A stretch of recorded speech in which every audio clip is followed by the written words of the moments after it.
Mary has long been perceived as a feared figure, and there's a reason history granted her the title of Bloody Mary. Though to be among the top most evil queens in history, she spent her short 5-year reign developing a fearsome reputation for burning many Protestants at the stake in her attempt to reverse the English Reformation. She'd arrange executions by fire while forcing many to watch their peers burn. The unwilling spectators would then suffer the same fate afterwards. To say she was harsh is an understatement. She threw all of England into terror and chaos without showing any mercy. When we say no mercy, we're not kidding. She would even have pregnant women burned if she viewed them as heretics, all in the name of her religious fanaticism. Still, if you know her background and origin story, you might start to question whether Mary was indeed a villain or if she was actually a victim of unfortunate circumstances. Before you think we're crazy for even suggesting it, allow us to explain. After learning about her story, you can decide for yourself what you think to be the case. Before she was the crazed queen, she was just a little girl. Born in 1516, Mary Tudor was the only surviving child of King Henry VIII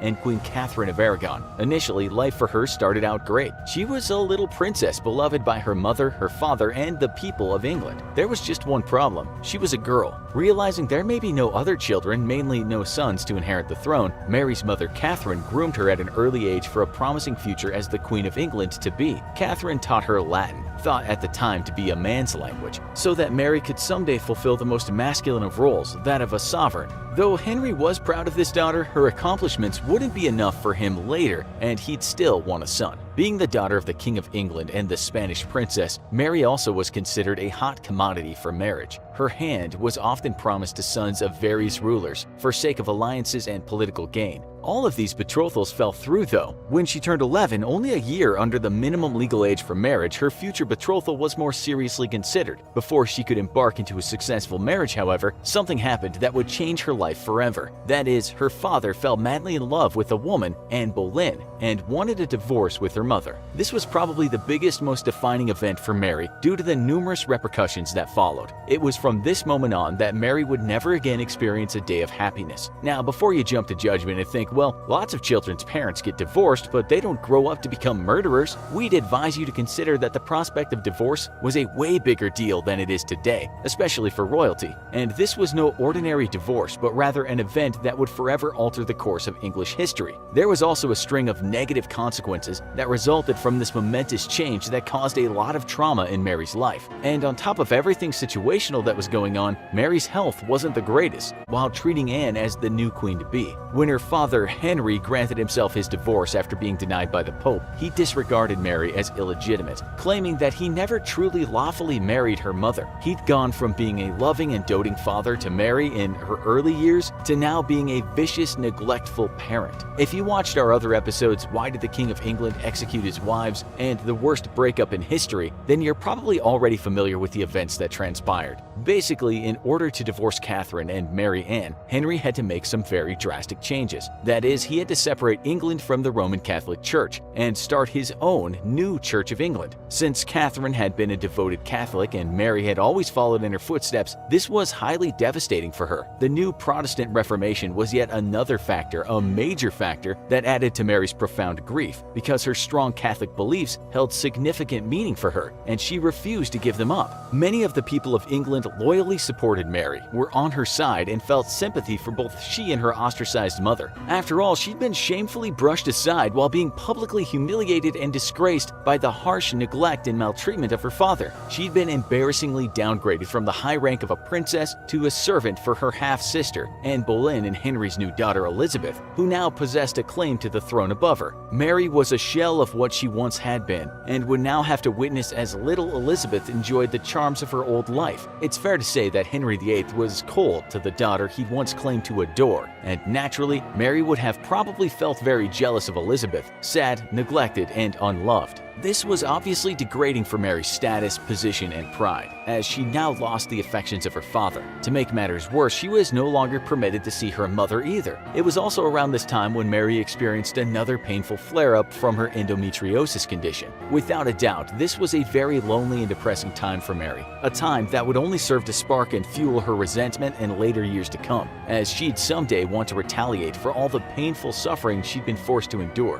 While all of these changes were taking place, the popular but hushed belief was that the king was making a mistake, that he was being bewitched by Anne Boleyn, and that he was turning his back on God by ridding the country of the Catholic faith. Many people asserted that Mary still had the rightful claim to the throne, even though she'd been stripped of her title as princess. The people had adored her mother Catherine as their queen, but they hated Anne for being in essence a homewrecker. Not surprisingly, Mary's refusal to acknowledge the annulment of her mother's marriage and recognize Anne as queen and relinquish her own positions as princess greatly angered her father. During this time, Mary was in a very precarious situation. Her very existence was called into question, with whispers of possible allegations of treason to be tried against her. The year of 1536 provided two major life events, turning points in her future direction. First, Mary's mother died, which struck her with further painful grief. She was depressed beyond consolation and no longer believed there was a life for her in England. She wanted desperately to leave for her mother's home country of Spain. But then something else changed. Anne Boleyn was ordered by Henry to be executed for allegations presumably staged against her. Mary was extremely pleased with Anne's death. She had absolutely despised her for destroying her life. It also gave Mary a new sense of hope for her future. Perhaps her father had changed his mind. At once, Mary wrote to him, hoping to be welcomed back to court and back in his good graces. But in return, Henry wrote that he was still displeased by Mary's stubbornness and still wanted her to submit to his law. Despite Anne Boleyn now being out of the picture, Henry continued to push that his daughter Mary recognize herself as illegitimate and her mother's marriage to him as having been unlawful. He forced her to sign a legal declaration of this. Mary was fully aware that she could be put to death if she didn't sign it. After all, if Henry was capable of killing his wife, he could certainly kill his daughter. For the Tudors, family drama could be deadly.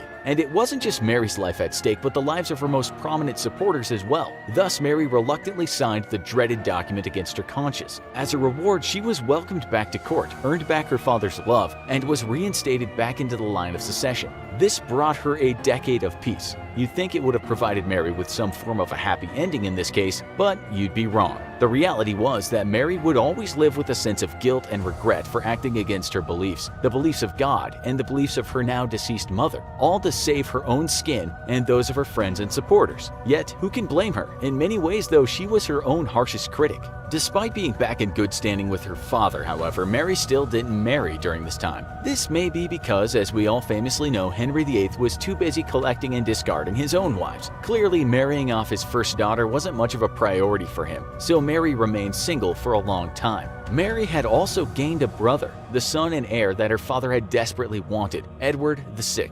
Mary was about 31 when her father died, and the young 9-year-old Edward took over as first in line to the throne. Mary was second in the line of succession, followed by her younger sister Elizabeth as ordered by Henry prior to his passing. But Edward, though very young, was a hardcore Protestant thanks to the influence that his advisors had over him. Thus, Mary once again fell into a threatening position due to her strong Catholic beliefs. This time, it was at the hands of her little brother, not her tyrannical father. Mary once again probably found herself in a familiar dark place, thinking there was no future and that her beloved Catholic faith would not survive this doomed world. Years of stress and the constant monthly pain she endured from her endometriosis took its toll on her, and she became a very weakened-looking and bitter woman. Thankfully for her, Edward's reign didn't last long because he became ill and died at the young age of 15. Not wanting his Catholic sister Mary to take over the throne, Edward had requested upon his dying breath that this Protestant cousin, Lady Jane Grey, succeed him. She would rule as queen for only 9 days before Mary's supporters rose up to help her take her rightful place on the throne. At the age of 37, Mary's reign as queen finally began.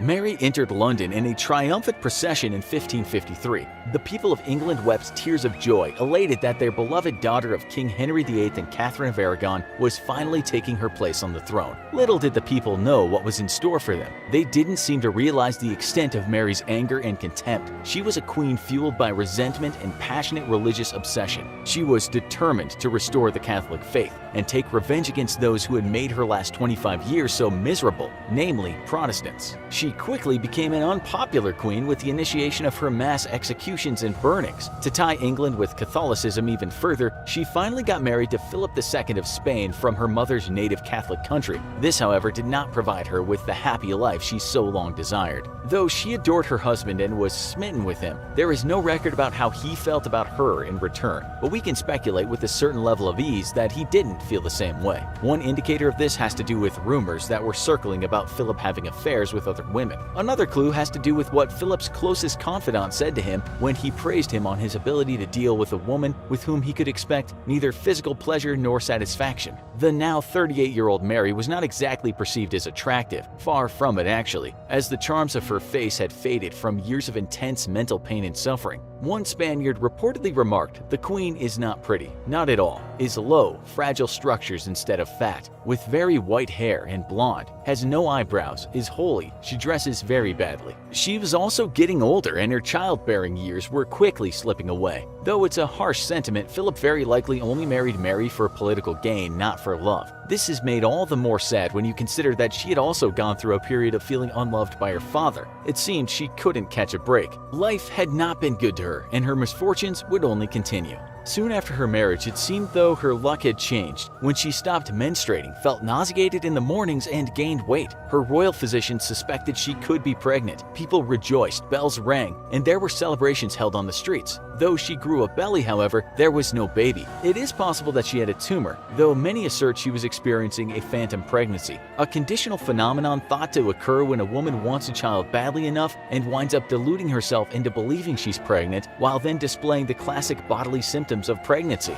At the time, there was no way to distinguish a false pregnancy from a real one, so the only way to find out for sure was to simply wait until the baby was born. A birth chamber had been prepared for her and a nursery contained a beautifully carved cradle. Many women were hired on standby to help care for the baby once it arrived. Letters announcing the birth had also been written and were ready to be sent. Time passed, but there still was no baby. In denial, Mary continued to insist that she could feel the child move in her womb. Rumors and speculations were quickly spreading as more time passed. Maybe Mary had lied about being pregnant to give people hope for an heir. Maybe instead of a baby, Mary was carrying a monkey. Eventually, she had to come to terms with the fact that she was not really pregnant. After going through 2 false pregnancies, Mary faced the cold, hard reality that she would not have an heir. Her childbearing years were over. She was enraged with the idea that Elizabeth would succeed the throne after her. She hated Elizabeth as the daughter of Anne Boleyn, the woman who started all the misery in Mary's life. She was also incredibly jealous of Elizabeth because she possessed the 2 main qualities that Mary did not. That is, Elizabeth was both young and beautiful. After a short, disastrous reign, Mary died in 1558, most likely from ovarian cancer derived from her untreated endometriosis. Her vision for a Catholic England crumbled, and Elizabeth took the throne. Mary's husband Philip, whom she loved so wholeheartedly, wrote that he felt only a moderate grief for her. Mary was beguiled even after death because she was not buried next to her mother, as per her request. Instead, she ended up being buried next to Elizabeth. To make matters worse, the gravesite of Mary and her hated sister is a monument to Elizabeth, which completely overshadows her. Mary is commemorated only by a slab of black marble with the infamous name Bloody Mary on it. In this way, it seems that Mary has pretty much gone down as one of history's biggest losers. She had a terribly difficult life, fraught with grief, pain, and misery. On top of everything, she never got her way in the end. Even in death, she pales in comparison to her sister, and her jealousy may very well extend into the afterlife. Now, after hearing the full story, we turn to you for your opinion. Was Mary a monster or a victim?